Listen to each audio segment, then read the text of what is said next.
Halo, bertemu kembali. Setelah sebelumnya kita memahami teori dan prinsip manajemen mutu, kini saatnya kita melihat bagaimana konsep-konsep tersebut diterapkan dalam dunia nyata.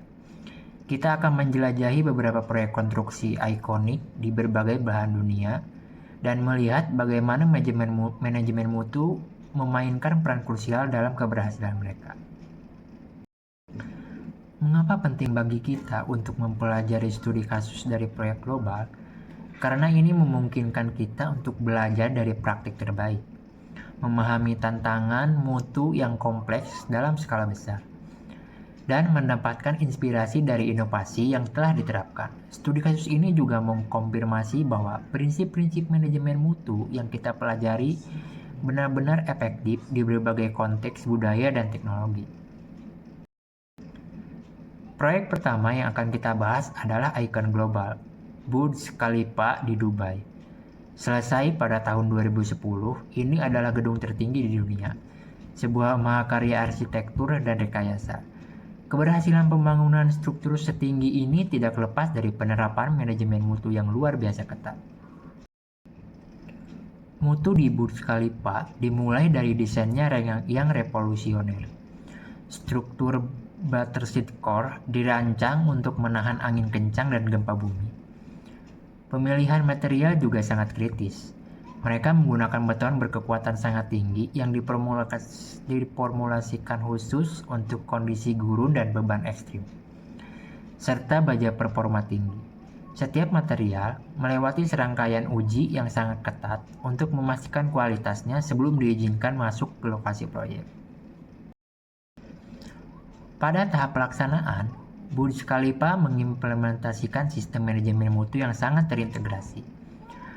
Pengawasan dilakukan secara berkelanjutan, dengan inspeksi harian hingga bulanan pada setiap tahapan konstruksi.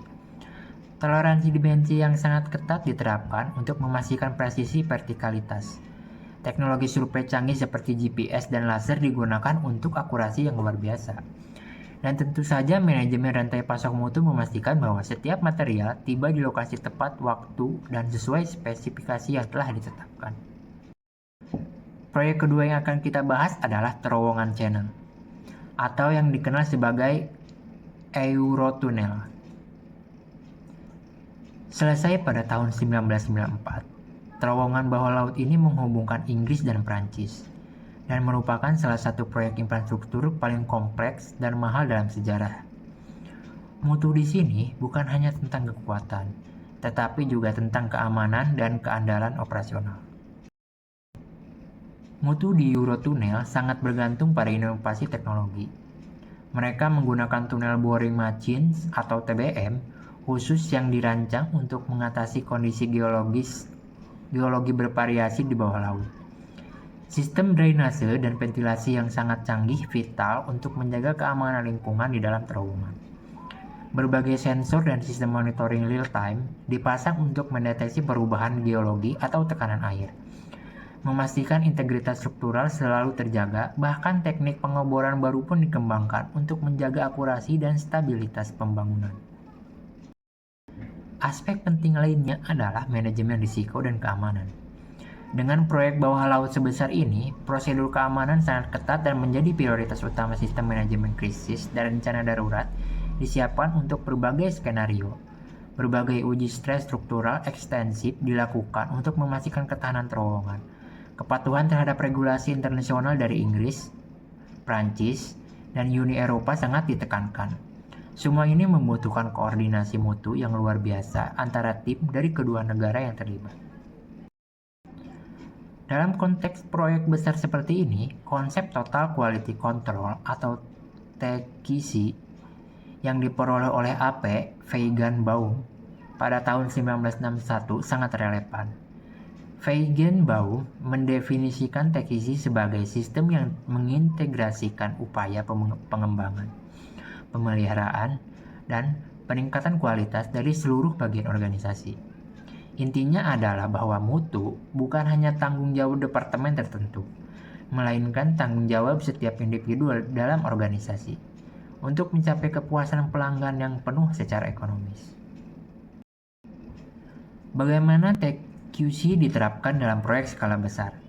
Ini berarti adanya keterlibatan seluruh tim, dari tahap perencanaan hingga pelaksanaan.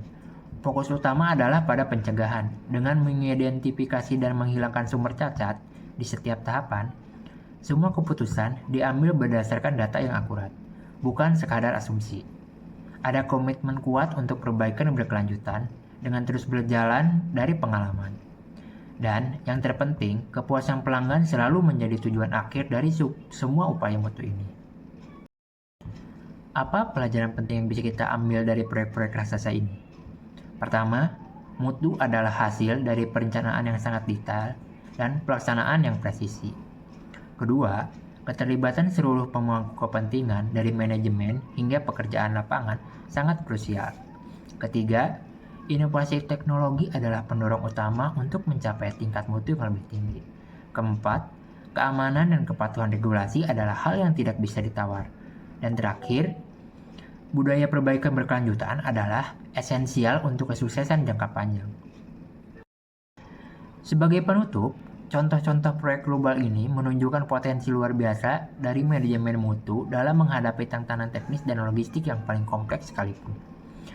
Mereka menginspirasi kita untuk selalu menerapkan standar mutu tertinggi dalam setiap proyek yang kita kerjakan.